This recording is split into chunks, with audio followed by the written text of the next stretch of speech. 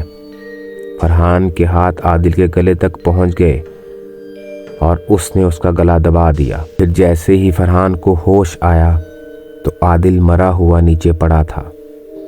فرحان گر گیا، زور سے چلایا، نہیں عادل نہیں، لیکن کچھ نہیں ہوا۔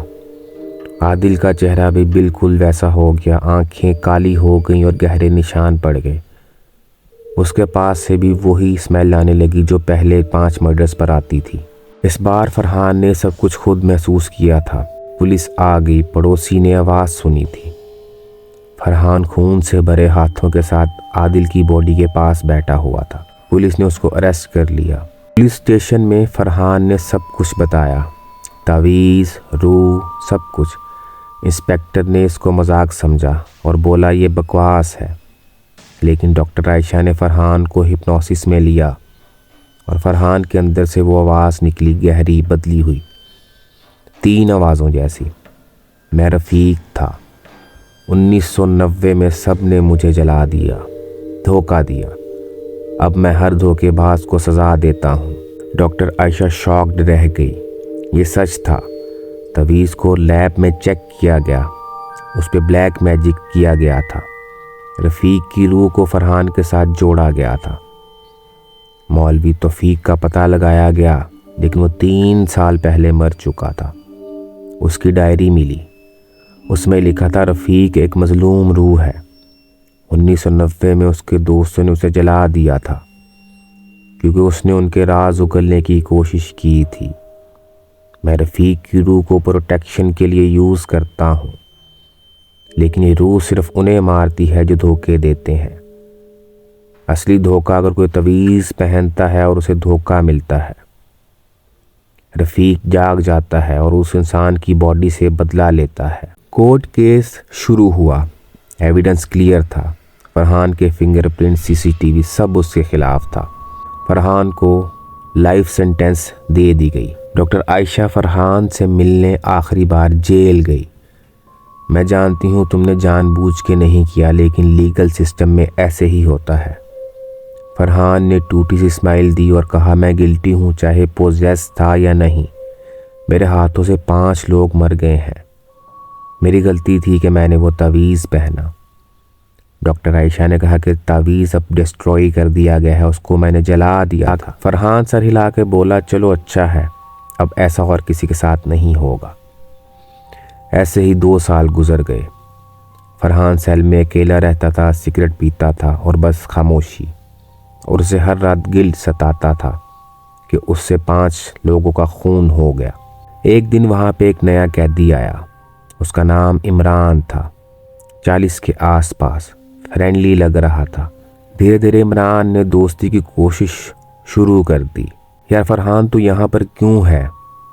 پہلے فرحان نے اسے اگنور کیا، لیکن 2 سال کی تنہائی، مرڈر کیس بہت ٹف تھا، تو آہستہ آہستہ فرحان عمران سے دوستی کرنے لگ گیا۔ دن گزرے، دونوں تھوڑے قریب آ گئے۔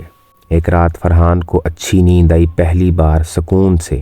عمران اس کی پرسنل ڈائری پڑھ رہا تھا جو فرحان نے جیل میں لکھی تھی، اپنے گلٹ اور اپنے سیکرٹس کے بارے میں۔ اچانک فرحان کی آنکھ کھلی اور اس نے پوچھا، یہ کیا کر رہے ہو؟ عمران نے ڈائری بند کی اور مسکرایا، ارے بس ٹائم پاس کے لیے تیری ڈائری پڑھ رہا تھا، بہت انٹرسٹنگ ہے۔ فرحان کو غصہ آ گیا، یہ میری پرسنل چیز ہے، تم نے بنا پوچھے اس کو کیوں پڑھا؟ ارے اتنا سیریس کیوں ہو؟ ہم دونوں دوست ہیں، ہم شیئر کر سکتے ہیں۔ فرحان بولا، شیئر؟ یہ میری پرائیویسی ہے، تم نے میرے مرڈرز، میرا پاس سب کچھ پڑھ لیا ہے اور اب تم ہنس رہے ہو۔ عمران ہنسا اور بولا، چل یار، میں کسی کو نہیں بتاؤں گا۔ اسی دوران فرحان کے کانوں میں ایک آواز، دھوکہ، پرائیویسی کا، ٹرسٹ کا۔ فرحان کا سر درد کرنے لگا، بہت تیز۔ نہیں، ابھی نہیں، تعویذ تو ڈسٹرائی ہو گیا تھا، لیکن اندر اس کے فیلنگ وہی والی تھی، غصہ، دھوکہ، درد۔ ایک اور دھیمی سی آواز، دھوکہ پھر سے، سزا ضروری ہے۔ فرحان کی آنکھیں بڑی ہو گئیں، نہیں پلیز نہیں۔ آنکھیں دھیرے دھیرے کالی ہونے لگیں۔ اسی دوران فرحان چلایا اور اس نے عمران سے کہا کہ بھاگ جاؤ، پلیز بھاگ جاؤ۔ عمران کنفیوز تھا، کیا ہوا؟ لیکن فرحان کے ہاتھ اس کے کنٹرول سے باہر ہو چکے تھے۔ دھیرے دھیرے اس کے ہاتھ عمران کی طرف بڑھے۔ عمران کی ہنسی غائب ہو گئی اور اسے ڈر لگنے لگا۔ فرحان کیا کر رہے ہو؟ فرحان کی آواز بدل گئی اور گہری ہو گئی، تم نے میرا بھروسہ توڑا ہے۔ عمران نے گارڈ کو چلا کے آواز دی، لیکن اس سے پہلے کہ وہ اس کو آواز دیتا، فرحان نے اس کا گلا زور سے دبا کر اسے بھی مار دیا۔ 6 مہینے بعد نیوز پہ خبر چلی، سینٹرل جیل میں ایک اور عجیب موت۔ فرحان احمد کے سیل میٹ عمران شیخ کی لاش ملی، جسے گلا دبا کر مار دیا گیا تھا۔ اس کی آنکھیں کالی ہو گئی تھی اور اس کے قریب سے بدبو آ رہی تھی۔ تو دوستو، یہ تھی ہماری آج کی کہانی۔ امید ہے آپ کو پسند آئی ہوگی، اور اگر آپ کو کہانی پسند آئی ہو تو ہمارے چینل کو لائک، شیئر اور سبسکرائب ضرور کر دیجیے گا، اور مزید کہانیوں کے لیے ہماری پچھلی ویڈیوز پر کلک کریں۔ اس کے ساتھ ہی خوفناکیاں سے آپ سب کو good bye and good night.